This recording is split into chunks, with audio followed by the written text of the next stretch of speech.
This type of cut is a 45-degree angle cut across the face of the material. So let's talk about how that's done. Number one, we're going to mark it, because this is just a square cut, we're going to mark it again with our speed square. About 6 inches over, and we got it clamped. Next, we're going to set our saw for approximately 45-degree angle. So, let's take a look closely at this saw and we'll see where to set it for 45. On our angle bracket here, at this point we have, I call it a little divot, looks like a V. That V is at a 90-degree angle. We want to set our saw for a 45-degree angle, and that little V is right there.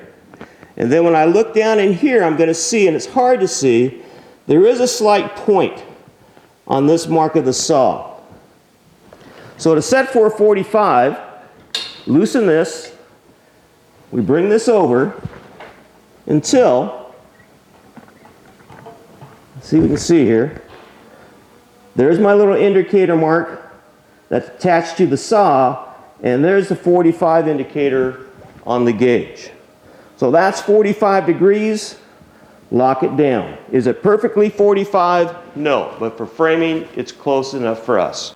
Okay, cutting a 45 is different than cutting just a straight 90-degree angle. Number one, I cannot start with my saw up. My saw has to be sitting perfectly flat. And I guarantee everyone that's a beginner, and even some intermediate students, when you start to cut, your saw is going to come down like that. It's heavy. You have to concentrate and keep this saw flat. That's the only way you can accurately make this cut. The second thing is, I cannot see over here unless I'm way down like so. I now have to look through, I call it the window. I'm looking through this side of the saw, the right-hand side. I can see everything.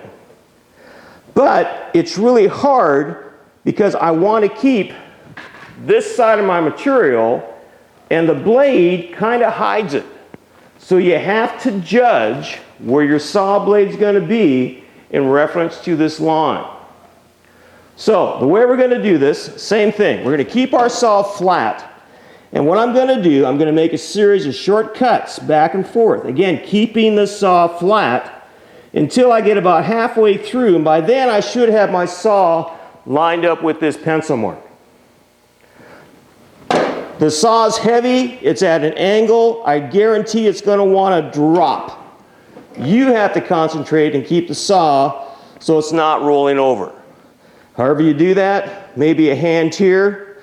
Oh, and by the way, one last comment. This handle is just for carrying. Do not use this handle to control the saw. It's not necessary. All your control is right back here. So here's the cut.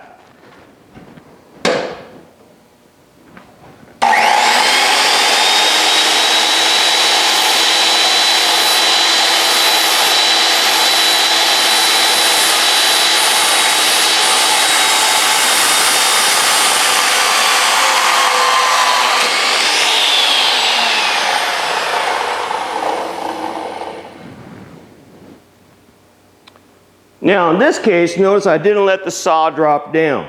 I simply just rolled it up to the board and completed my cut.